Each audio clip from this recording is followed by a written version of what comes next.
Alright, we're going to play some green-black Citadel here up next. To start, though, I'd love to give a shout-out to one of my wonderful sponsors, Hurly Burly Altars, who sent me this beautiful, borderless Arboreal Grazer here.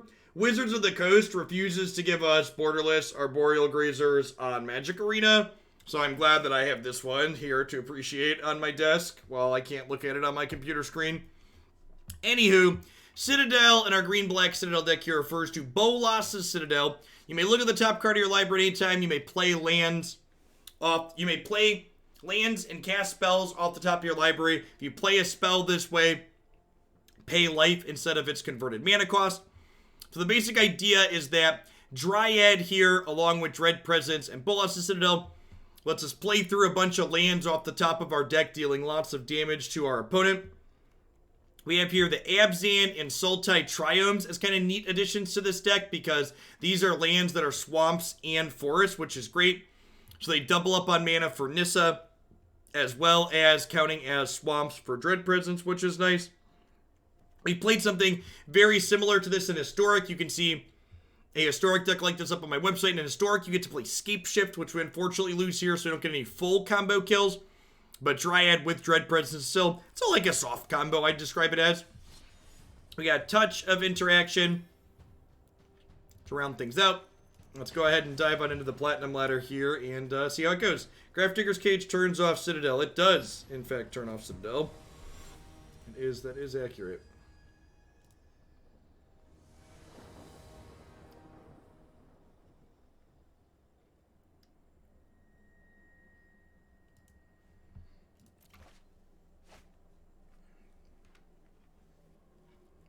Hey, thanks, Bliss. Easy mulligan here.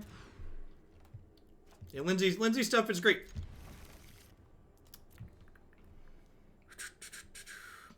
I love a cheeky thing that lets me poke fun at Arena whenever we get a chance. Come on now.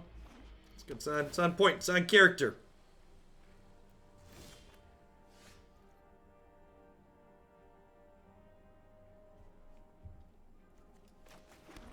Great. So we'll just take their Yorion here with my Agonizing Remorse. What? What do you mean I can't take their Yorion?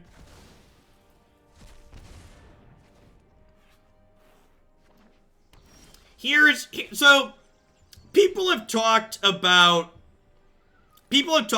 ways to balance a number of people have talked about ways to potentially rebalance companions a little bit. What would we think of this as a balancing mechanic for companions?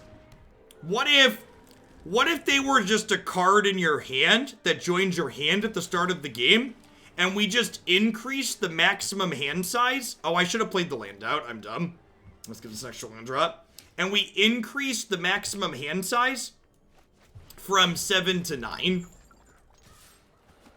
What if we did that? I've actually pretty long been a proponent of increasing Magic's maximum hand size. I think the hand size capping at 7 in Magic is pretty silly. It's a pretty big feel-bad experience. Generally speaking, hand size only comes up when one player is stumbling and dying, which means they're already behind, so then they get more behind. Or it comes up when you have a giant grip full of cards and are pretty likely to be winning anyways.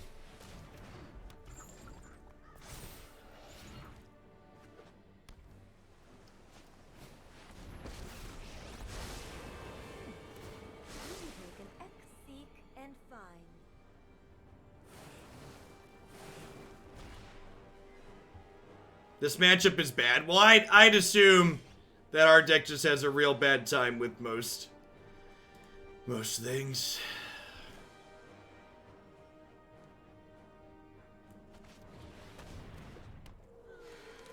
Go ahead and smack their Tamiyo here. No one asked for joy.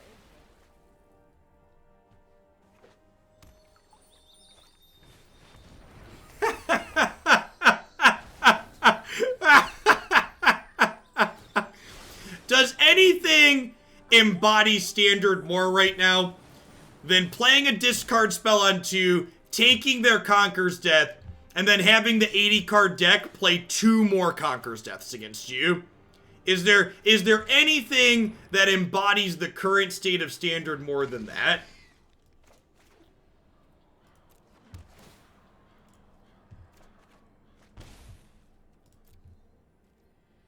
You start with 7. No, you start the maximum. If I said starting hand size, I meant maximum. I wouldn't increase the number of cards you start with. I would just have the discard limit be higher than the opening hand starting.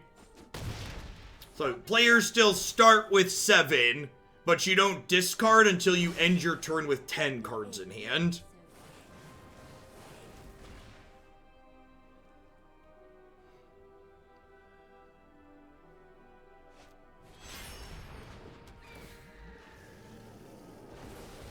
More data will be needed.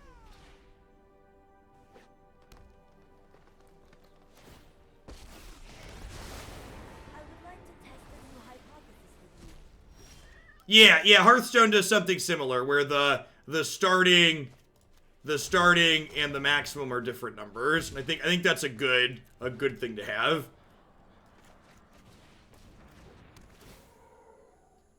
Then Manaless Dredge wouldn't get to discard on turn 1. Good. We're super dead here, right? Just can never win. I think for logistical purposes, having some number of maximum hand size makes a lot of sense. I'm gonna bring in Trophy as interaction, cut Grazer, because we're not really racing or trying to go fast here, I don't think. Yeah, exactly. And again, the logic is like increasing the max hand size lets you like. Normally when people are discarding the hand size, it's because they've stumbled. And when you stumble, you're already behind. And then you get further behind by having to discard the hand size. So when you eventually unstumble, you're still behind. The cardboard live overlay actually does not show the current board state on mobile. I actually was not aware that it doesn't do that. I talked to their devs and they said that that's something they're going to be looking into. They didn't realize that was something Deckmaster did, which actually kind of surprises me. I feel like the number one thing you're supposed to do when you make a competing product is like look at your competitor and say, okay, what do they do? And we want to do everything they do at the bare minimum. But that's probably neither here nor there. Yeah, the cardboard live shows you our deck list on mobile. It does not show the current board state on mobile. Is it a plan to swap back to Deckmaster once they're up to date? Yeah, maybe I just do that, Niv. Since that can show you the board state on mobile. It wasn't obvious how to get at it. It's super obvious. You literally click the Deckmaster icon and it gives you a list of zones. It's like, it's 2 clicks. And you click it and then it gives you the list of everything. Through this land, we are all connected. The land shall conquer you. I have no idea if Deckmaster is updated or not. I haven't checked. We started using Cardboard Live and I haven't checked.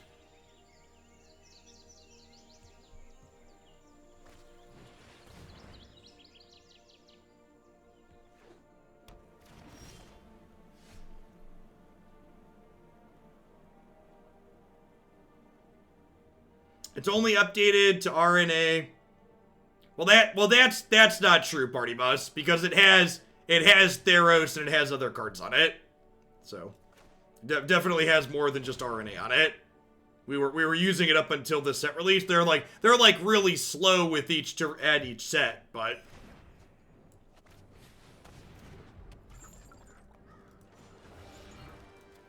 yeah, they don't from my understanding, at one point in their dev Party Bus, they stopped updating the cards client side and started updating them server side. So there aren't client side patches with each set release for Deckmaster.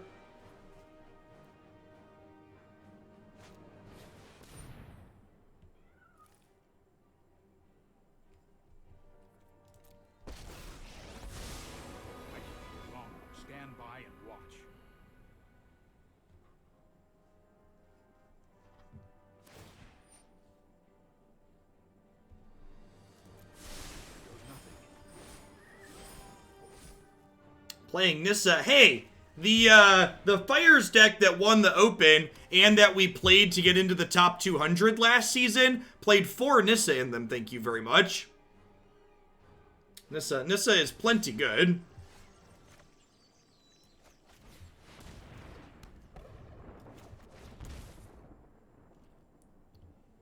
Hey, look, they got Nissas too, chat. I must go.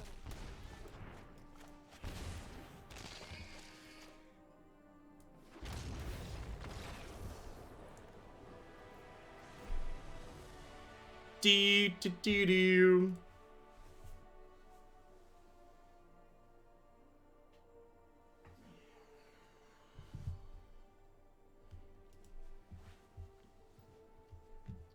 You miss Oko? I actually like Oko.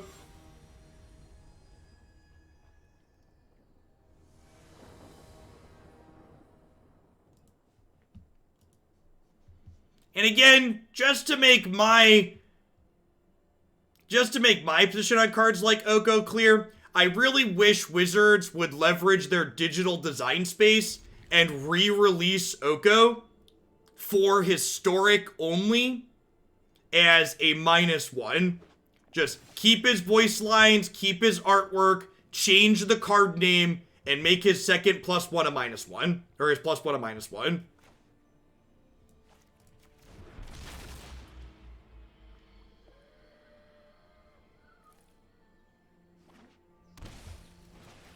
I think that would be a really good use of historic.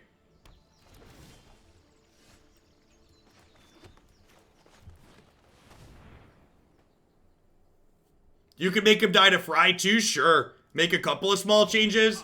I just think it's silly that we leave cards banned on all formats on this platform. I've got time.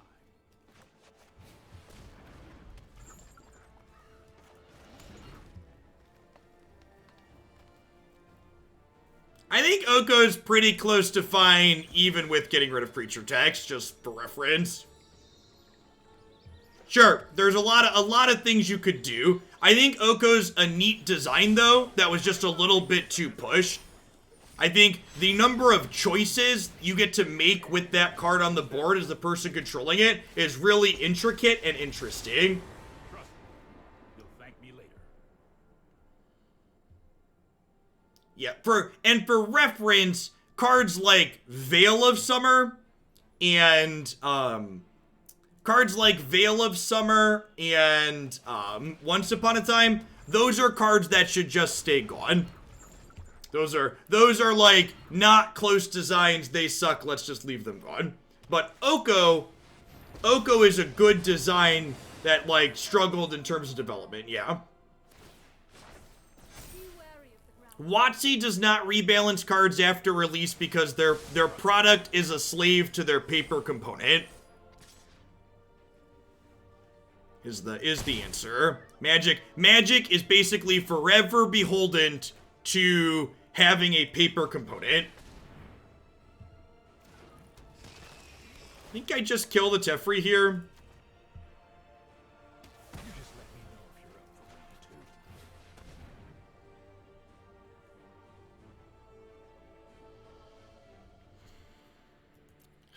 I think I'm going to take the second Dread Presence with this Aether Gust looming. The historic announcement is in approximately an hour and a half from now, for those that are waiting on that.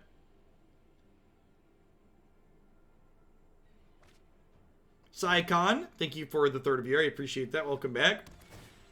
What if Once Upon a Time is colorless? No. Once Upon a Time is uninteresting and dry. We don't know what the announcement is. It could just be an announcement of more announcements. They said it would be related to historic. They said if you were a fan of historic, you would want to see the announcement that's happening today.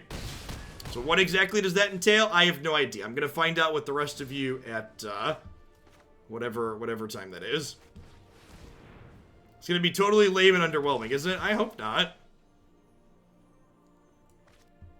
I think I'm just shooting things here, right? Do I split the difference and shoot Nissa once? And do I shoot a land twice or do I shoot Nissa once?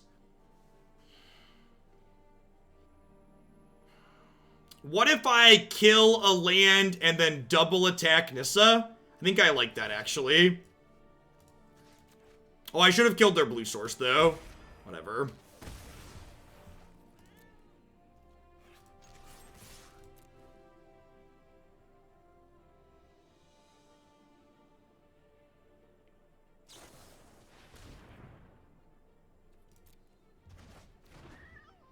Sure, I didn't say being beholden to paper was an inherently bad thing either. I was just pointing out the fact that that's why they don't rebalance things. Cease this aggression.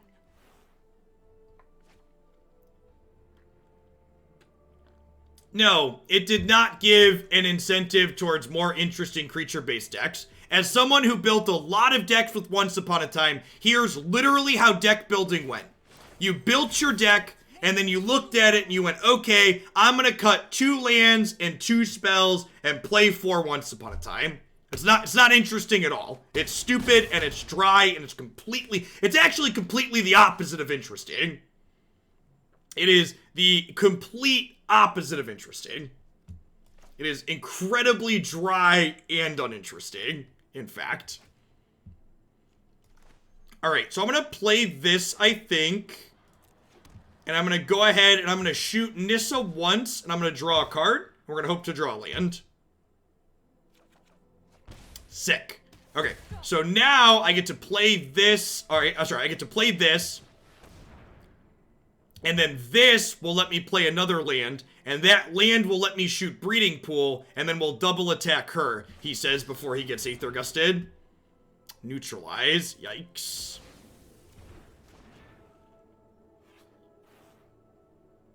Man. So we're just dead then, right? We needed them to not have a counterspell.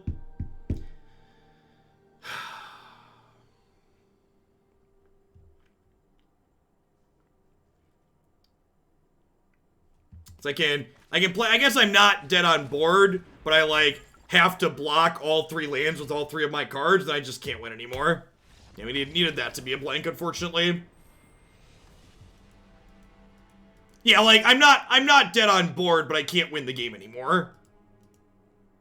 Like, there aren't draws in my deck that beat Nissa Yorion from 1 life. It's interesting adding the deck building component. Are we supposed to splash green to play once? That's true. That's true. That was the consideration.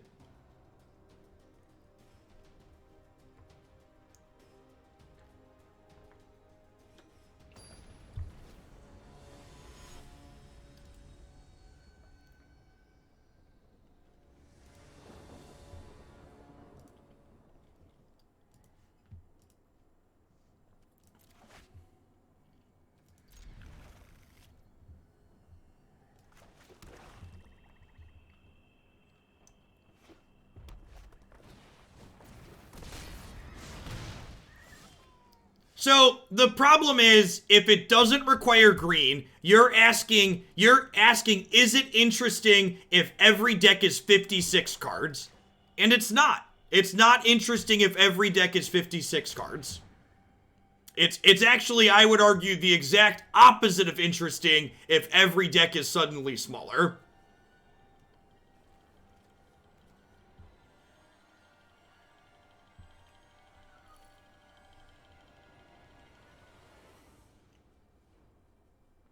What am I taking here?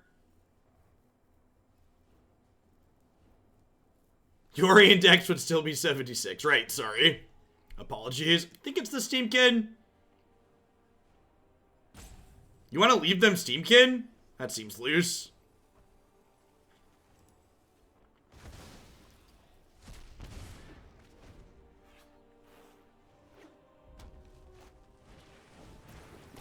We're taking 4 down to 14 here.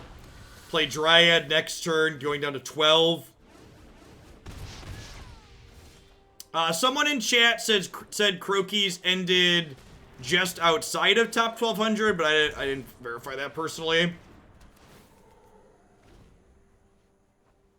See, I don't even think you can say it's that. When you inherently try to address variance in one specific subset of colors, that creates an inherent imbalance.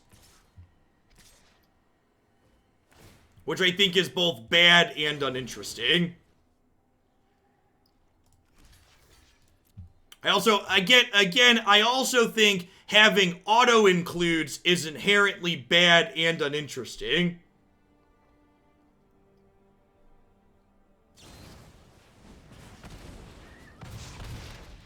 It's having cards that have to go in decks is bad and uninteresting. Just period, full stop.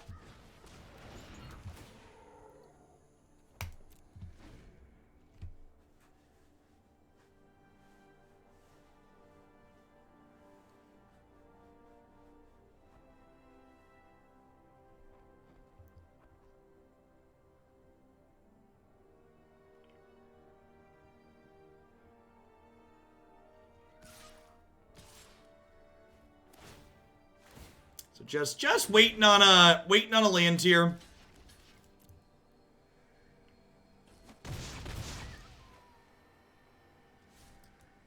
$900K to Shillionaire. Well, 500 less now, right?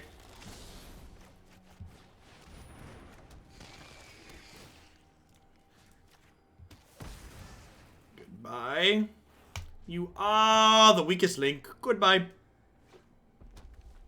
Goodbye.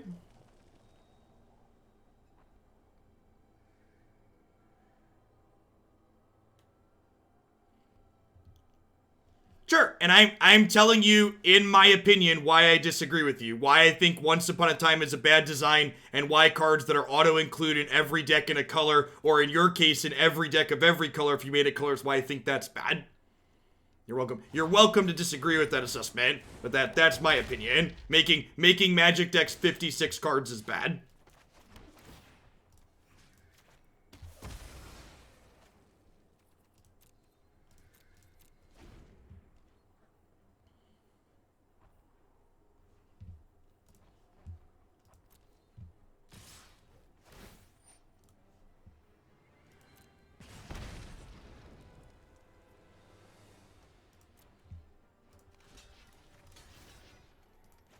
I'm gonna hold on to Dread Presence for now. Excited to get Ember Cleaved this turn.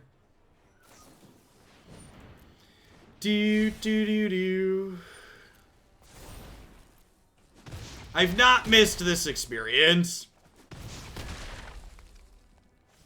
This is an experience I've not missed.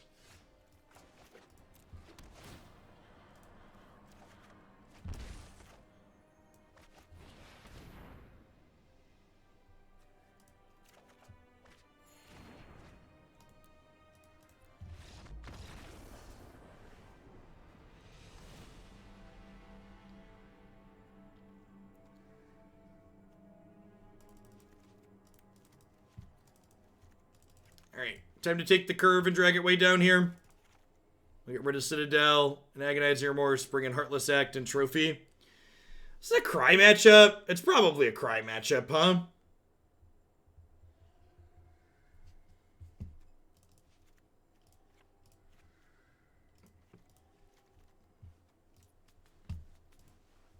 I don't know. I mean, cry could primarily be for the Luris decks. The opponent's archetype can often have draws with lots of bigger things on it that don't die to cry.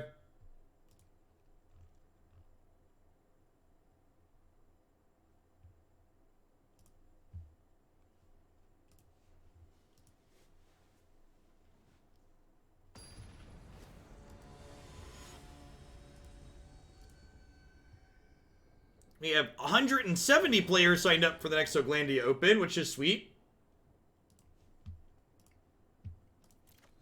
If you're interested in playing that on May the 23rd, it'll be a historic event. You can find that sign up on MTG Melee. Also linked on my website, or exclamation point next open in chat.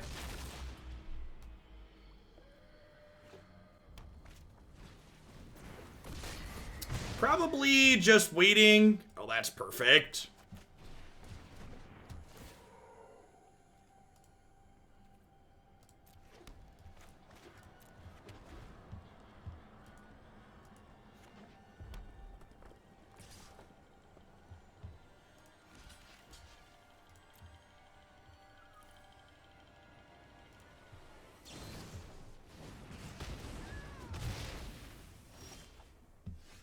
Hey, the Karaku, thanks for the brand new Prime support. I appreciate that. Welcome to Oglandia. Fine playing out Brontodon here because it's a threat that doesn't die to this. Ideally, we're going to play the Skull Prophet after we sweep up a little bit. And honestly, this is kind of an example of, like, why this card's a little bit awkward in this matchup post-board. I think I'm just taking a 1-for-1 here so I can deploy this out. But, like, there are a number of draws out of the red deck where Cry's just not particularly good. Hey, well, I appreciate you taking the time to link up that Twitch Prime. I wouldn't be here doing it out without folks like you. Glad you enjoy the YouTube stuff. Yep. If they attack with the Giant, we're going to go ahead and trade. Woof.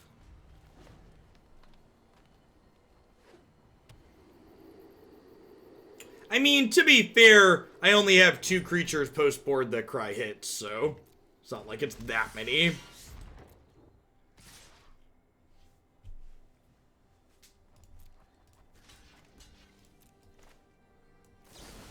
We'll Trophy Annex here, and then trade here.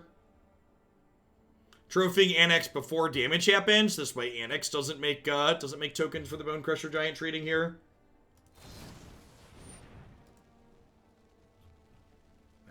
That's unfortunate.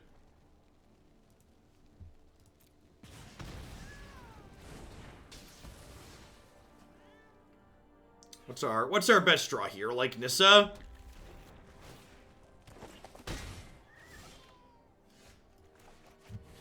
This stream was pre-recorded in front of a live Twitch audience. We will prevail.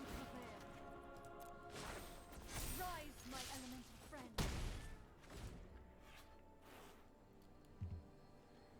friend. Nothing but professionalism here on stream chat. Although, I guess even this isn't that good, right?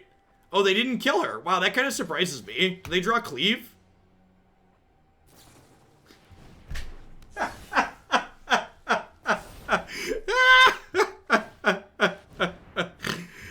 Oh, magic. I was like, well, this attack doesn't make sense. They're gonna get to kill my Nissa. Oh, wait.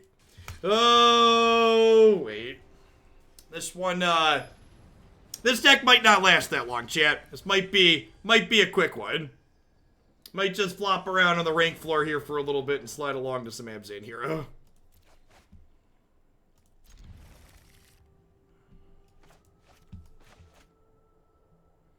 Will the new rule be we just only play decks with Fires of Invention on stream? Is that going to be the new rule? You shouldn't even have to unlink and relink Holy. You should just be able to open your Connections tab and join it. You might have to wait up to 2 hours after you resubbed, though. They make decks without Fires of Invention in them, right? Alright, so playing against the cycling deck here. I think I want to take Grazer. I don't know, I guess I need a green source too, though, right? It's close. The actual answer, chat, is we'll probably just play more Historic. That's probably what will happen. We'll move towards playing more Historic and less Standard. At a minimum, I think we've got like 25 different Standard decks still in the deck queue from the initial rush, but I'm probably going to be more selective on the Standard decks that I accept to play from here on out.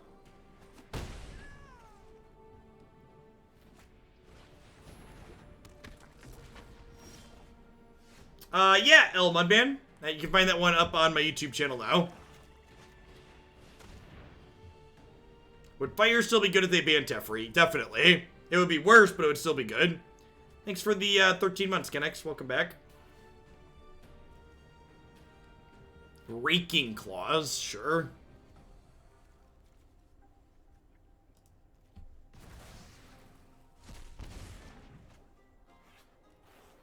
Maybe I'm supposed to just play Dread Presence this turn. So that way I could Nissa next turn. Yeah, I mean, and part of the problem, Boo Shoes, is like, remember, when Standard formats are bigger, it's harder for the new cards to have an impact, right? Like when you're adding a 7th set to a 6th set standard pool, it's hard for that 7th set to have an impact, right? Because the percentage of cards it's adding to the format is smaller.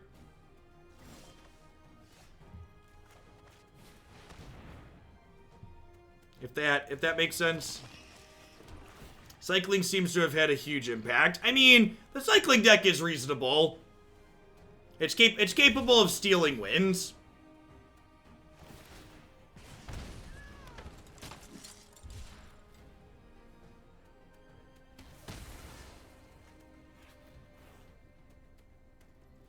Yeah, but I mean, like, even Yorian's impact is pretty minimal, right? Like, the impact Yorian had was largely upgrades to decks from the previous format.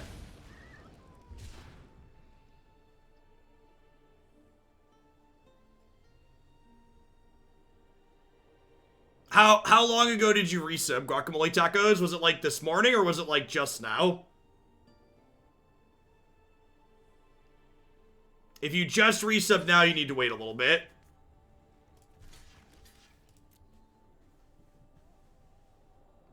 Some days ago. Are you using the desktop Discord client? Remember, you can't join the server initially using mobile.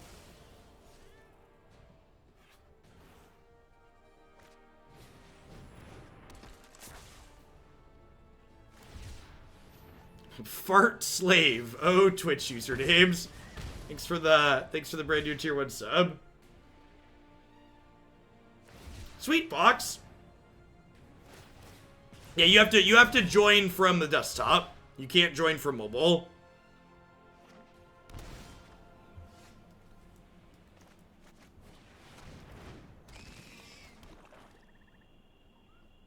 Lazarus, welcome. Thanks for the brand new Prime support. I appreciate that. Welcome to Hoaglandia.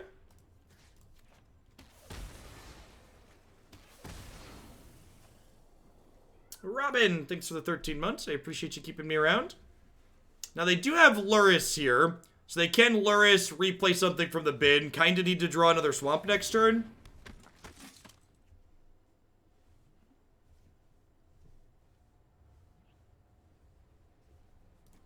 Yeah, we need to fade their nuclear launch, right?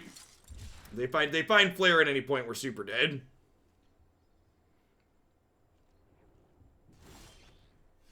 Alright, I break down a swamp for the turn. Do I play Citadel and just hope to hit one off the top here? I think that's the line. I think that's the play to win line.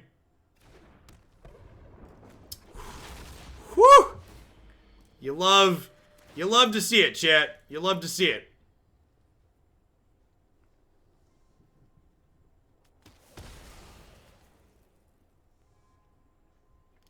We are still very dead to Zenith Flare.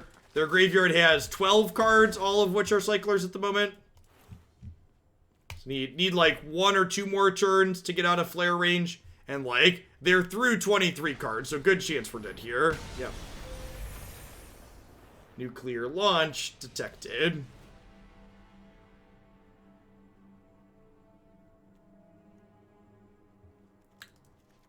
Heartless Act is okay. Trophy is okay. Citadel's not very good. Remorse is not very good. We leave with 2 Citadels. Now I'm going to bring in a couple of Cries. Clean up their token makers. Let's do that.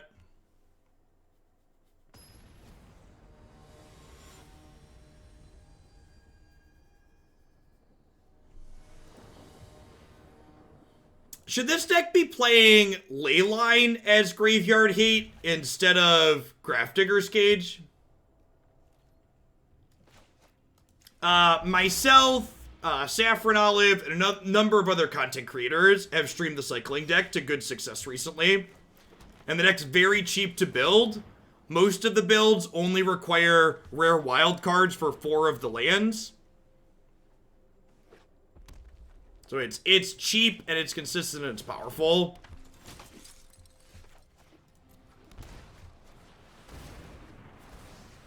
Oh yeah, and a Luris, sure. The Gyruda deck is gone. The The Gyruda deck wasn't very good, believe it or not, and it's fallen off the face of the earth.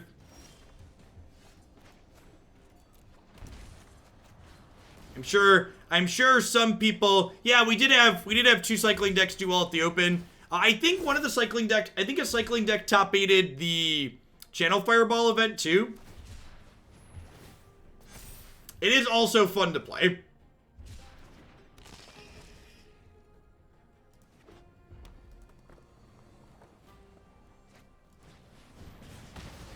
Agree with that assessment. Drawing cards is fun.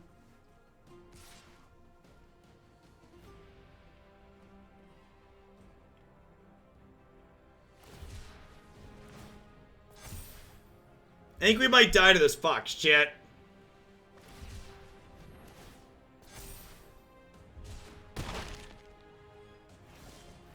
You find more Gyruda in best of 1. That makes sense. Yeah, there are Jeskai variations of the opponent archetype that play Improbable Alliance. I don't think they're very good. I think the straight red-white build with just like a couple of blue lands to play Startled Awake on occasion is ideal. What pushed Gyruda out? Well, I mean, it's consistent at casting Gyruda ahead of curve. It's just like the things in this format go so big that like putting a couple of Gyrudas into play isn't enough in a lot of matchups. The aggro decks in the format also consistently can get under it.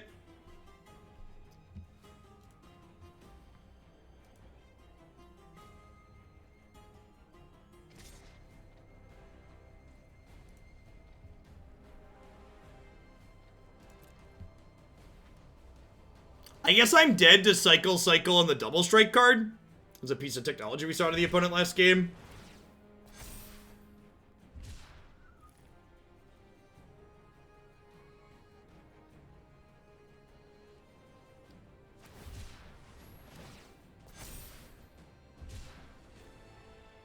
Yeah, Dispute is one of the most played cards in the format. Yeah, get raking, Claude. Alright, I think I'm gonna be done with this one. Yeah, Beansy, it's really sweet. That's great. It's great to have them on board.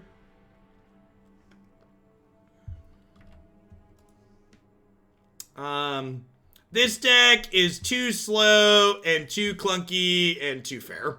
I think in Historic, where you have Scapeshift to kill people, this archetype's super reasonable.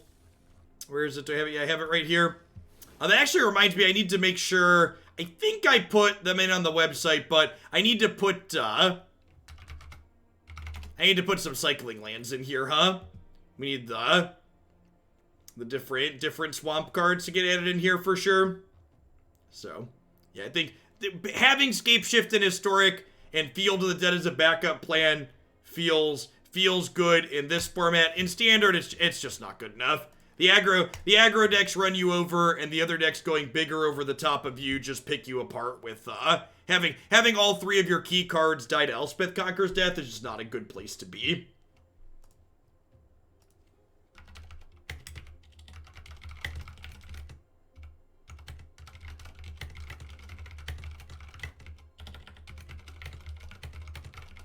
Alright, what are we doing?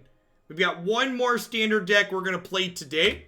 We're going to wrap things up with some Abzan Hero. I need a hero. Hopefully this one gives us more than just sadness.